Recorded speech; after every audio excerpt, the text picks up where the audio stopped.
नमः शिवाय। हर हर महादेव शंभू। हर हर महादेव। जय माता दी मित्रों, कैसे हैं आप सब। शिव शक्ति चैनल पे आप लोगों का हार्दिक स्वागत है। और चैनल पे यदि नए हैं तो विनम्रता से निवेदन करूंगा कि चैनल को सब्सक्राइब कर लें ताकि हमारे द्वारा बनाई हुई कोई भी वीडियो सबसे पहले आपको प्राप्त हो। और वीडियो में जो जानकारी आपको दिखाई जाए, जो रिसर्च की गई है या कुछ पुराने रहस्य हैं, यदि आपको अच्छे लगें तो ज़रूर लाइक शेयर सब्सक्राइब करें, क्योंकि जब आपका प्रेम मिलता रहता है तो और ऊर्जा बनी रहती है कि अभी और काम करना है भैया, कल हो ना हो, आज हैं कल का क्या पता।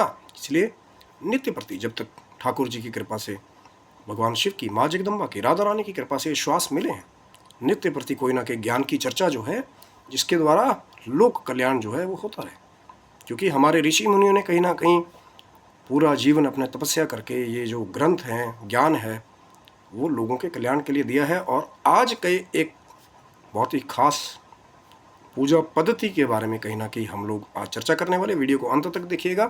कई बार आपने भी देखा होगा कि आप किसी मंदिर गए होंगे या शायद किसी पार्क में किसी को केले के पेड़ की पूजा करते हैं, जैसे जल देते हुए, दिया जलाते हुए, आरती करते हुए देखा होगा। अब आप सोचते होंगे कि भैया पीपल के पेड़ के बारे में तो सुना था, बरगद के पेड़ की पूजा के बारे में सुना था, लेकिन केले की पेड़ की पूजा क्यों, क्या कारण है। कहीं ना कहीं अब कई बार लोगों के मन में प्रश्न आता है, और कहीं ना कहीं आज उसके लाभ क्या है या कारण क्या है, उसके बारे में डिस्कस करने की आज कोशिश करेंगे।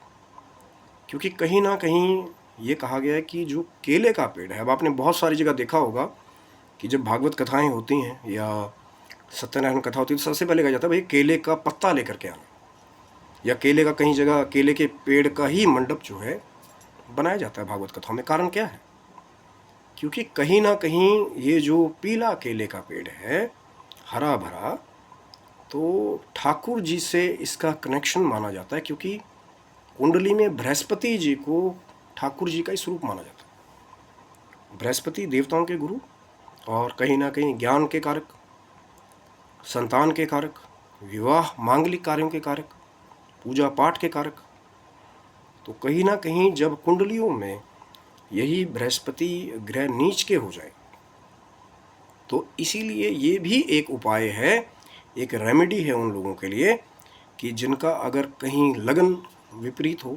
मान लीजिए जैसे ज़्यादातर स्पेशली कन्या लगन वाले हैं, तो जब ऑपोजिट सातवें घर में जो है बृहस्पति जो है, जैसे मीन लगन के हिसाब से जो है परमानेंट जब मारक बन जाएंगे वहाँ पे, तब उनकी मारकता, जैसे अब अंतरदशा में आ गए, महादशा में आ गए, मारक है पता है, तो उसके लिए भी कहीं ना कहीं केले के पेड़ की पूजा जो है बताई जाती है। अब पूजा बहुत सिंपल है, कोई वो अपनी तरफ से अलग अलग इलेबोरेट करना है या उसको बढ़ावा देना है वो अलग बात है। कि जल देना, फिर कहीं ना कहीं यही कहा जाता है कि शाम को फिर अगर बहुत ज़्यादा स्थिति खराब है, अगर तो गाय के घी का दीपक लगा देंगे केले के पेड़ के नीचे, अति उत्तम। लेकिन अगर वो नहीं मिले, तिल का तेल या जो भी आपके पास उपलब्ध है, शाम को जो है कहीं ना कहीं जा करके जब बृहस्पति के ये जो स्वरूप वाले केले के पेड़ के नीचे आप दिया लगाते हैं, कहीं ना कहीं ये ज्ञान के उदय का भी स्रोत है। दिया जलाना मतलब आपके ज्ञान को जलाना। कई बार ऐसा भी होता है, विनाश काले विपरीत बुद्धि वाली बात होती है कि हम जब हमारे ग्रह खराब आते हैं तो हम सही डिसीजन नहीं ले पाते। कई बार हमारी यही डिसीजन मेकिंग या ज्ञान में कमी जो है, कई बार बच्चों की पढ़ाइयों को बाधित कर देता है। जिनकी कुंडलियों में, कई बार लड़कियों की कुंडलियों में बृहस्पति जो पति के कारक हैं, कई बार विवाह में विलंब करवा देते हैं अगर गलत स्थिति में आ जाए या नीच के हो जाएं, या कुछ जैसे वो मार्क वाली बात है। और जो बड़े बड़े हायर स्टडीज़ करने वाले हैं या हायर पोस्ट के लिए कहीं ना कहीं वो भी केले के पेड़ की पूजा उनके लिए लाभदायक है, क्योंकि ज्ञान के कारक हैं बृहस्पति, वो जो केले का पेड़ है कहीं ना कहीं। अब फिर उसके बाद में कई लोग फिर कहते हैं कि कच्चा दूध और चढ़ाया जाए, शहद चढ़ाया जाए, जो जल अभिषेक आप करते हैं, या फिर वहाँ हल्दी चढ़ाई जाए, चने की दाल चढ़ाई जाए, वो अलग अलग फिर उसका विस्तार है कहीं ना कहीं अलग अलग की। जैसे बहुत ही ज़्यादा नीचता में भी हो, डिग्रीज़ भी कुछ वैसी हो कि जो फेवरेबल ना हो आपके लगन के हिसाब से, तो अलग अलग उसका फिर विस्तार है। लेकिन कहीं ना कहीं ये जो केले के पेड़ की पूजा है, अब वैसे तो ज़्यादातर वीरवार के दिन, बृहस्पतिवार के दिन बताया जाता है, लेकिन जिनकी कुंडलियों में बहुत ही ज़्यादा खराब हो, मतलब कि महादशा में भी है, मार्क भी हैं, या नीच हो जाए, बहुत ज़्यादा डिग्रीज खराब हैं, कि ऊपर से कुछ पाप ग्रहों की दृष्टि पड़ जाए, तो उनके लिए कहीं ना कहीं नित्य प्रति कोई इसमें कोई नागा नहीं है। कि अब जैसे हम बताते हैं ना कि पीपल के पेड़ के नीचे रविवार को नहीं जाना, वो भी एक कथा है। चैनल को तभी तो मैं बार बार बोलता हूँ ना कि सब्सक्राइब रखिए। ज्ञान की एक चर्चा से कई बार फिर बहुत पहले भी वीडियोस बन चुकी हैं, लेकिन आपका प्रेम मिलेगा, प्रश्न आपका आता है, उस हिसाब से उसका उत्तर देने की हम लोग कोशिश करते हैं।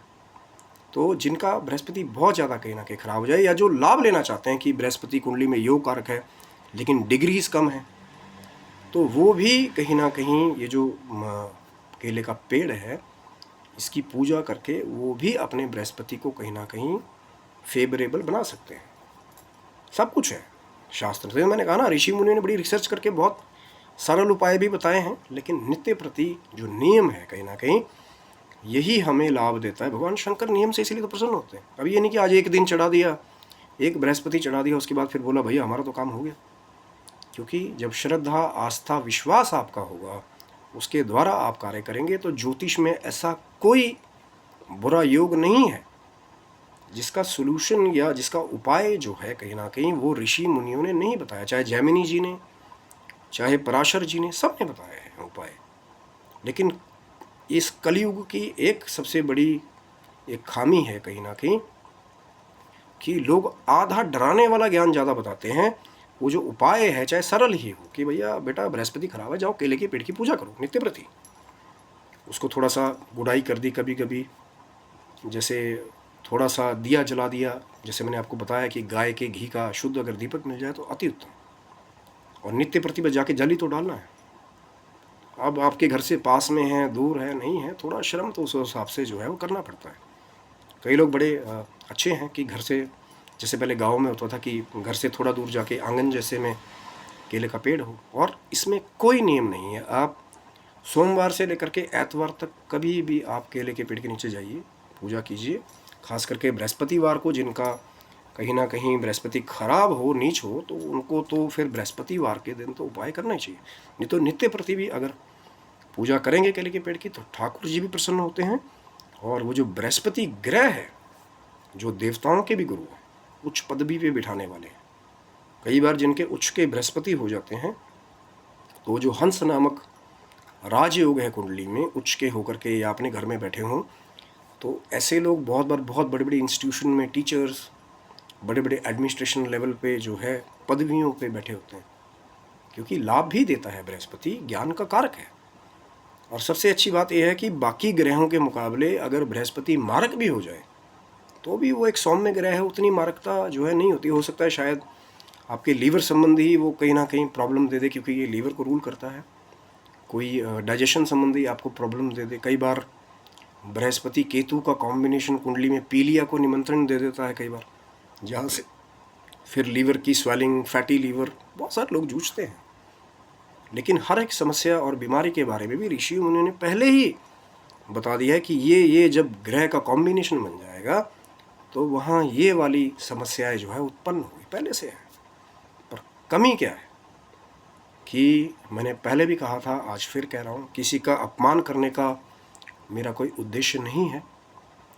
लेकिन फिर कह रहा हूँ कि हर एक मंदिर में धोती पहन के बैठने वाले जो पंडित जी हैं वो गहन अध्ययन वाले एस्ट्रोलॉजर हों, ज्योतिषाचार्य हों, ऐसा ज़रूरी नहीं है। क्योंकि ये एक और डीप नॉलेज है। और भगवान शिव की, माँ जगदम्बा की जब कृपा हो जाती है तो लोग देखना शुरू कर देते हैं कहीं ना कहीं कि अब दी विद्या ही इसीलिए दी है कि ज्योतिष के द्वारा यदि कोई समस्या में है, कोई बीमार है, किसी को कोई रोग आए, तो पहले उसका उपचार किया जाए कि देख करके कि भैया बृहस्पति और केतु इकट्ठे हैं, कहीं पीलिया तो नहीं हो गया। तो इसीलिए फिर उपाय भी हैं कि केले के पेड़ की पूजा, और अगर केतु खराब है तो फिर कहीं ना कहीं गणेश जी की आराधना, हरी दरुआ उनको चढ़ाइए। बुधवार के दिन एक नया उपाय आपको जाते जाते बता देता हूँ। नींबू वाले सर्फ जो होते हैं, जैसे पहले एरियल लिरल आता था, वो किसी भी मंदिर में दान करें बुधवार के दिन, जितना ही वो मंदिर की सफाई के लिए यूज़ होता रहेगा। केतु यहाँ पे थोड़ा थोड़ा आपका न्यूट्रल होता रहेगा। और किसी से भी जिनका अगर केतु खराब है, नींबू का दान ना लें किसी से भी। बहुत सारी बातें हैं। बाकी गणपति बप्पा की आराधना तो है ही बुधवार को, या नित्य प्रति जो रोज हरी दुर्वा गणेश जी को चढ़ाते हैं। और कई बार आपने ये देखा होगा कि जो पीलिया झाड़ते भी हैं वो हरी दुर्वाओं का ही प्रयोग करते हैं। ये भी एक बहुत बड़ी रिसर्च का पार्ट है। लेकिन आज चर्चा थी कि जो केले का पेड़ है, जो ठाकुर जी लक्ष्मी जी को प्रसन्न करने वाला है, समृद्धि देने वाला है, धन देने वाला है, ज्ञान में वृद्धि करने वाला है, संतान में वृद्धि करने वाला है, लड़कियों के लिए अच्छे वर दिलाने वाला है, तो उनकी पूजा हमेशा से लाभदायक है। और हो सकता है कि आप करें और फिर आकर के चैनल पे बताइए कि हाँ महाराज लाभ हुआ है, लेकिन एक वीरवार में नहीं होगा, नित्य प्रति या करते रहिए। जब आपको लाभ हो जाए तो समझ लीजिएगा कि ठाकुर जी की कृपा हो गई, राधा रानी जी की कृपा हो गई, और आपकी जो मेहनत है, आपका जो श्रम है, उसी का ही फल आपको उन्होंने दिया है। क्योंकि आदमी सिर्फ कर्म कर सकता है, फल उसके अधीन है। लेकिन आप कर्म करेंगे श्रद्धा से, विश्वास से, भक्ति से, तो आपको फल एक ना एक दिन ज़रूर प्राप्त होगा। ये विश्वास होना चाहिए, उसके द्वारा कीजिए। आप स्वस्थ मस्त रहें, भगवान शिव की, माँ जगदम्बा की कृपा आप सबके पर बनी रहे, ठाकुर जी की, राधा रानी जी की कृपा बनी रहे। तब तक के लिए हर हर महादेव शंभू। जय माता दी, जय श्री कृष्णा, राधे राधे।